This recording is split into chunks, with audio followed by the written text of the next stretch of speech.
So consider this for just a moment, because this is a really good opportunity to understand something that we've been talking about. So you want to be an uplifter. So you have to continue to activate and keep active your knowing that you are an uplifter, and you have to give no attention to whether you are uplifting anyone or not.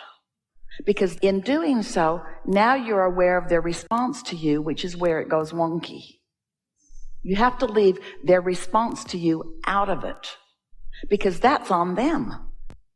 And only do it for your response to your own desire.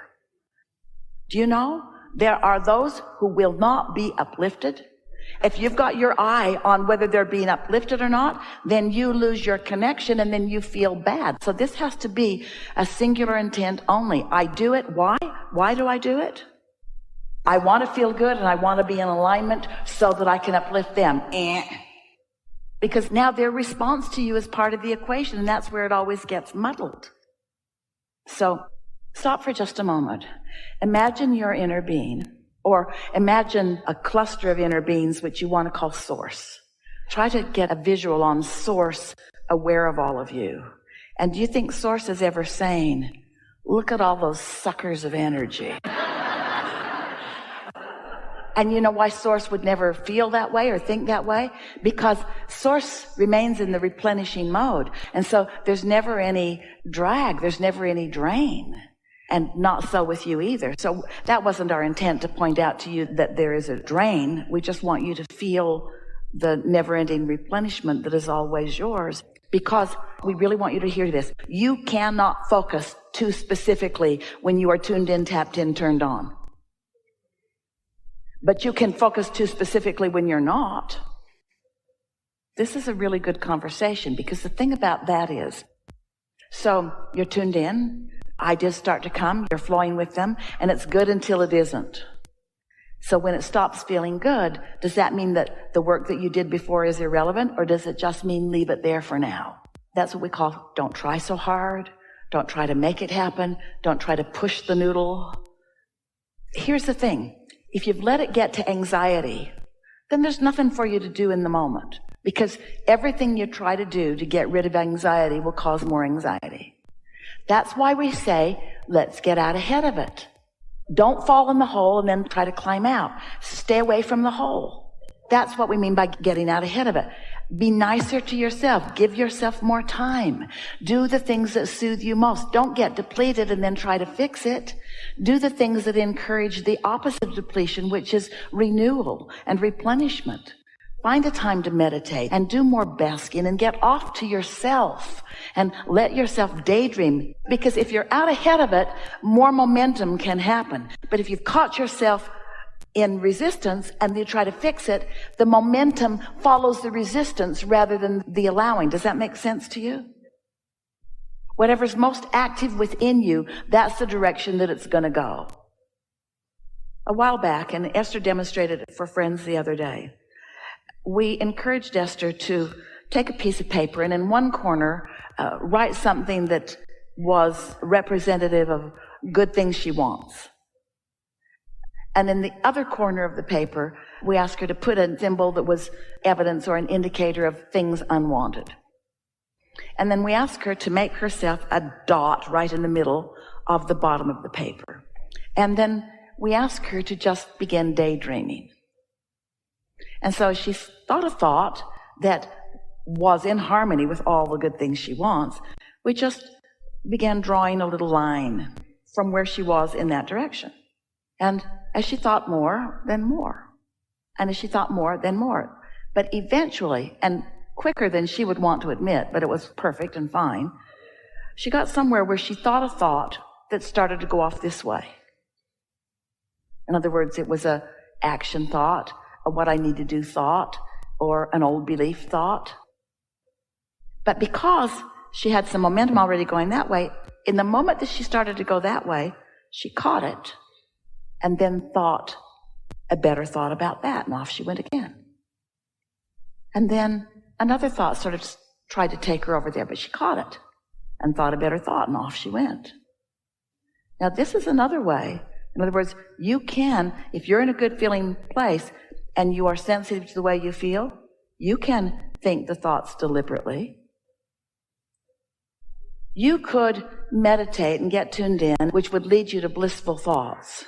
And then you could receive an idea that just feels really good. And for a moment in time, you could be right there. But what trips you up is you don't want to just be there in energy or in emotion. You want the manifestation. And in the moment that you begin the efforting, that's when you begin moving in the other direction. If we could convince you that everything you want is because you want to feel good in the having of it, then if you could let the feeling good be the singular intention that you have, not uplifting the world, not fixing things that are broken, not making the world a better place, but just having a really good time being the bright light that you are. Yeah? We're not for a moment asking you to discard those thoughts. It's wonderful to get an idea about what you want to do. So we're not suggesting for a moment that when those thoughts come, that you shouldn't pursue those thoughts. Satisfaction comes from one place and one place only. Having an idea of what you want and moving in the direction of it. All we're asking you to be more aware of is when you are being a dream killer to your own dream.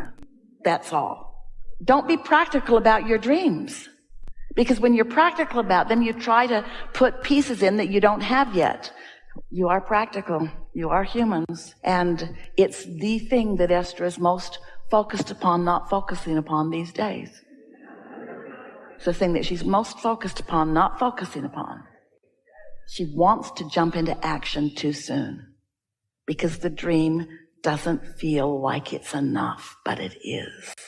The dream is enough. And if you can dream it and it's enough and dream it and it's enough and dream it and it's enough and dream it, it's enough, it will demand things of you that you can't not give it, but they will be things that are in harmony with the dream. The impulse will be so strong that nothing could keep you from following that. And that's the difference between receiving the thought and trying to think it into place. Did you get that? So good. What we're wanting Esther to understand means don't be so practical so soon. Every desire needs work on resistance. The problem is the work on resistance just makes the resistance more. So rather than work on resistance, what you're wanting to work on is more allowance, which is finding ways to feel better about the desire. So let's talk about something real. The other day, Esther was visiting with some friends, and they went on a day journey, just a few hours, up into the Rocky Mountains. So Esther set herself up in that she's pre-paved, in that she imagined a nice day, and it was. And she imagined lots of fun and laughter with her friends, and there was that. When that moment of ecstasy came, it was just momentum. There had been no subterfuge to the momentum, which just meant, I like this, I like this, I like this, I like this, I like this, I like this, I like this, I like this, I like this, I like this, I like this, I like this, I like this, I like this. And soon there is a crescendo that just takes your breath away. And you feel like the most blessed and the most loved. But most people don't do that. Most people say, I like this, not that so much. I like this, not that so much. I like this, I could do without that. And so the momentum doesn't build to that place of ringing your bells in that way. Does that make sense to you? Now that's just an example of a few hours in a car together. But your whole life is that way. This is good, this isn't. This is good, this isn't. This is good, this isn't. The subject here is the subject of momentum. Esther translates into some of her old-fashioned vocabulary that many of you may not even be able to relate to.